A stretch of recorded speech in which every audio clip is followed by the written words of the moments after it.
Well, hello, we're back again. I'm here with Andy from Snow Camps Europe, and I am Paul from Ski Instructor Academy after a short break again before the season starts. Short break, aka holiday in Iceland. You know, we are back with some news. We will do the news first, just because it seems to be the logical start of each one of these chapters in the podcasts. So, Andy, you're Mr. News. What's happening? Well, there is a lot, and there isn't a lot. But one of the big things that happened here in Kaprun and was broadcast around the globe is our friend Marcel Hirscher has launched a new range of skis. The launch was last week here in Kaprun in the Brundle shop, and the world's press were there to see it. And he's released a range of skis, which, funnily enough, are made just up the road. Now, a lot of people have said they're made in Mittersill, and therefore they think it's the Blizzard factory, where it's actually the Augment factory. Augment was a brand that started as Crocs until they got into a little bit of a trademark issue. So they changed to Augment, and they make handmade skis, and this is where his skis are being made. And we're led to believe that none of the components are used in Augment skis. It's all new components. He tested hundreds of variants to get to the skis he wanted. And Marcel's basically said that they are skis for every man. They are performance skis available for every man. If you want to spend €1,500. Ah, right. And does the world need another ski brand? Well, it's funny because when it was happening live on Facebook, people were commenting, "Oh, what's this all about?" And somebody said, Marcel Hirscher has launched a new range of skis.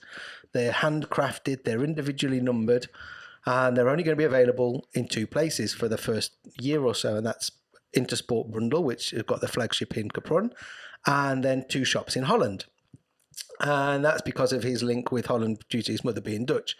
So what was quite funny is someone actually responded to this, what's happening here then, and their answer was, some guy and his mates have created some skis. Because at the end of the day, okay, yeah, he's one of the most successful alpine ski racer there's been, but he's no longer that ski racer. He's just some guy who's developing some skis with his mates, and he's going to sell them under the brand name Van Deer. Well, yeah, I was just looking at that actually, because obviously as you were talking, I thought I'd quickly pop online to see. I mean, luckily, because obviously they're with Brundle and I'm sponsored through Brundle, I will be able to test those skis and be to tell you, can any man skiing them or not, whether you're Marcel Hirscher or you're me. Yes, I will go out and test them as soon as the slopes open, and see what my opinion is. And yeah, I mean, I suppose it's great that these athletes, retire from their sport, and obviously for their own probably mental health, they probably look at something different to do and to go into something else. Sometimes I look at it and think, well, it's a bit of an opportunist's way of doing things. He knows he's going to have a massive amount of success with that product. And some poor guy who's struggling and trying to get into that industry, for example, he's sidelined because of who you know and who you're connected with. And that's just business, I suppose. And that's why I'm asking, do we really need another ski brand? Because ski brands in general are often struggling because, ski sales tend to not be the biggest income for companies anyway, and they have to put a lot of effort into designing the ski and the technology behind ski. And I don't know what the profitability would thereafter be, but I know, in times Head have struggled and companies like that. So adding more brands to the pot might not be in the advantage of the client sometimes, what we are. It's they talk about innovation all the time within the ski industry, but what real innovation has there been? But I think a lot, because they've stuck big slabby bits onto the atomic skis, Andy. Tins of baked beans onto the new atomic ski. I'm going to come on to that in a second. That's where I was going. But before I do, I think for Marcel, he will sell a lot in the short term, but will it have long-term longevity? I'm not sure. And just before I do move away from that, what was quite funny is the day they launched, they had an Audi out front, a branded Van Deer Audi with a roof rack with two pairs of skis on it. And I took my dog for a walk in the afternoon, and I saw these skis, and I took a little picture of the car, and then stole the skis. Well, this is the thing; those skis stayed on that car all night until the next day when that car was driven away at 10 o'clock, and it wasn't a locked roof rack. Well, yeah, And that's because it's Kaprun. Nobody steals anything here. Well, I know, but it run through my mind. How easy would it be to take those skis? But then it was kind of... Because you're from Liverpool, Andy. But then it was, if I went skiing on them skis, instantly people are going to know where those stolen skis went. Yeah, they're not like a general brand, are they? No, it's like stealing that €45,000 pair of skis outside the shop as well. Brundle with has the the diamonds, diamonds inside and going, no, these aren't the same skis. Yeah, but there's only 7 pairs in the world. Yeah, well, look, obviously I wish the guy a lot of luck, because he deserves it from his career and things like that. And obviously I'm a big fan of Brundle. But maybe the price bracket means that he doesn't affect the market. He affects more of that weird market, the ones who buy those Bogner skis and yeah, the very kind of ultra premium skis that don't really offer a great deal more. But I'm sure his do. I'm sure his do, yeah. And I'd be really interested to ski on them because, in fairness, we are talking as uneducated people in this at the minute. We need to get on the ski. I'm not slating the skis. I'm just saying he's launched them. Yeah. Do we need that? Do we need another brand skis? But interesting, there is a 21-meter Masters ski which looks the most interesting to me. Yes, that would be the one. His touring ski seemed quite nice looking at it in the shop, and then he's got a big fat powder ski which doesn't really interest me too much, but the 21-meter radius one does. Well, that would be the one I'll be on this year, so I will try that this year. That'll be my ski all year long. Now going back to that Atomic thing, and we're saying about innovation. Obviously, Atomic the past few years have had the double deck system. They had 3 variations of it. They had a lot of problems with the skis splitting under the bindings. Then they changed the double deck to what I refer to as the car aerial. So the small strip that went through the ski, which was to keep it rigid and dampen vibration and things. So they've now come out with, I think they pronounce it Revo, and it looks to me in the shop as if they've cut up some baked bean tins and just stuck them on to the top of the ski. Now, maybe, as you said, this weaves through the top sheet and therefore does do something, but I'm not sure they know where they're going with this. Yeah, well, I think a lot of ski manufacturers feel the need to adapt the top sheets and the technology like car designers do every couple of years. Obviously, I'd be interested to see this and put my hands on it because I've just arrived back, so I haven't been in the shop to look at it. Have you seen it? It looks cheap and it looks feels very, very. I would expect that once, and if you're a ski teacher, once a kid skis across your ski, it's going to come off, right? Unless it is underneath the top sheet as well. And it's funny what you just said then, because one of the things Marcel Hirscher said is his technology is not in the top sheet; it is in the ski, and his top sheets are very plain. Right. Yeah. Plain green, plain cream. And he said that the Jazz isn't on the top sheet, it's in the ski. Now, whether that was a direct dig at Atomic, because he has just left Atomic, I don't know. Yeah. But if you look at the pictures on the website, it looks quite jazzy. But when you see the actual material in the shop, it just feels cheap. And what they've also done is their sidewalls, where they were using a cap construction when all the skis were splitting, they moved back to a full sidewall. A sandwich construction. Yeah, sandwich with a big sidewall. Now what they've got is the top sheet wraps around onto the sidewall. So the sidewall's not full. So whether it's kind of half cap, half sandwich, I'm not sure. But again, with that ski, I'm due to ski on. I'm getting one of their slalom fist skis. Funny enough, they're sending one, so I'll be skiing on that as well, and I'll have a look at that. I don't like cap construction. I generally prefer sandwich construction skis, and that's why I switched away from Atomic for a while because of that. So I'll be interested to see what this sort of half is. It's almost like a semi sandwich come cap construction and see what it's like. But I will ski on them both.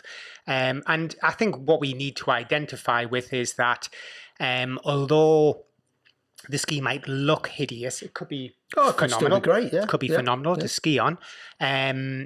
It's always been difficult to decide when something's a gimmick in the technology. You know how head have certain things going on, and with temperature and things, and how stiff the ski is or not stiff in certain environments, or whether it's I mean, what can you do with a piece of wood and some metal inside it? It's difficult to say. One thing's for certain, we're going to do a little bit of a pre-season check, if you like, Andy and I, on the next chapter of the podcast, where we'll talk about boot fit, purchasing skis and holidays and etc. And we'll tackle this a bit when it comes to ski purchase. So that's okay. We've got some new top sheets, and that's something which normally you do need to be aware of, and we'll discuss that when we're purchasing, how the ski often remains the same, and it's just the top sheet that changes. Quite often there we'll change the top sheet, but the And rest then of the charge ski you is 400 exactly the euros. same. Yeah, the More. price will go up. What else? Lift passes. Now, this is, I'm not going to say related only to Austria or to this area, but for the moment, I'm talking about what I know about Salzburg Landing Kaprun, and nothing concrete has come out yet, but they are waiting for an announcement of what the rules to purchase a lift pass are going to be.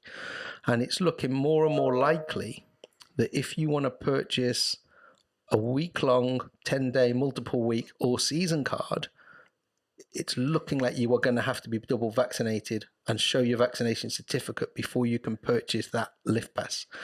Now, currently, if you wanted to buy the Salzburg lift pass, which is the big one that covers pretty much everything in Salzburg land and a little bit of Kitzbühel, I think, you can't even buy it online. They've suspended online purchases, and you can only buy at ticket offices and in the Brundle shop in Salzburg, funnily enough. So you have to go in person, which is kind of making me think because they want to check your COVID status. passport. Yeah. So what this is going to mean for people who are coming on a week's holiday is there's a very good chance if you're not vaccinated, you're going to have to test every morning and go to the ticket office and buy a day ticket, which is going to cost you for Kaprun €60.50 versus a week long, which is 302 in the peak season. So it's not confirmed yet, but it's looking extremely likely that is going to be the deal for week, 2 week, 10-day, multiple day tickets, which it could potentially lead to bigger queues in the morning at the lift pass office. Oh, well, it will. If people are buying daily passes, it definitely will. And if they have to have daily checks, even if the Kitzstein home puts on a free daily check to the right-hand side of the lift, it's going to be a nightmare. Absolutely. And those that have the advantage of having some sort of vaccination certificates are going to be walking through, Hope so. And it's from a moral ground as well. We keep saying this in Ski Instructor Academy when I'm talking to the students that are about to arrive, is it's not my place to morally explain the pros and cons of whether you should be vaccinated and what the morals are about that. All I can tell you is life is far easier if you're vaccinated. And I think what Andy's saying will happen where you could have been previously infected and have one jab. That classes as in effect 2 jabs. That is acceptable. And obviously it will have to be a European recognised vaccination, which 90% of the UK people will have, or even more. It was only the first play when they first had some of the batches that weren't EU recognised.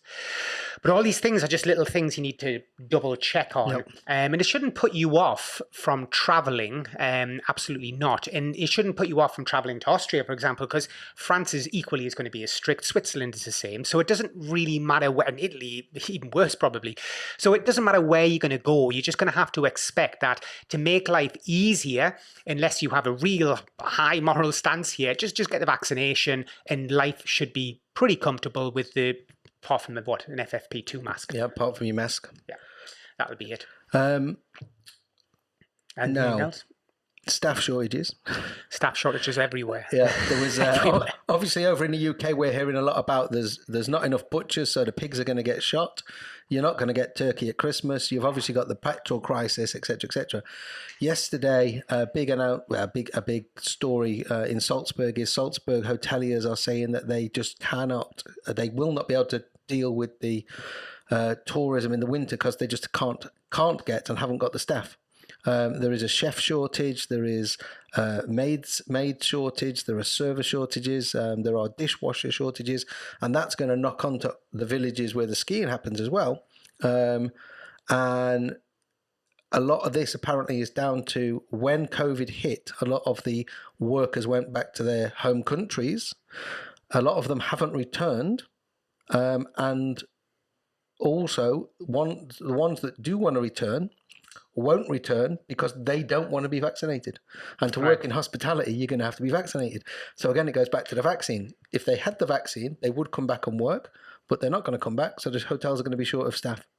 And I know, looking at the AMS job board for Kaprun only yesterday, every single hotel in Kaprun is looking for everything. Yeah. Which isn't unusual for this time of year, but it is. There are a lot more jobs vacant than there would be. So yeah, hopefully they get it sorted out, and the hotels can operate, work on capacity. But well, yeah, I mean, the big problem is where the service suffers because people don't then drop their capacity. They just run at maximum capacity with less staff, and those staff get pressure and they feel like crap through the whole season. They get tired towards the end, and then people, of course, go into the restaurant on the slopes and get like snapped at and think, God, they're so rude here. And it's because the poor person's been working 7 days a week for the last 6 months, solid.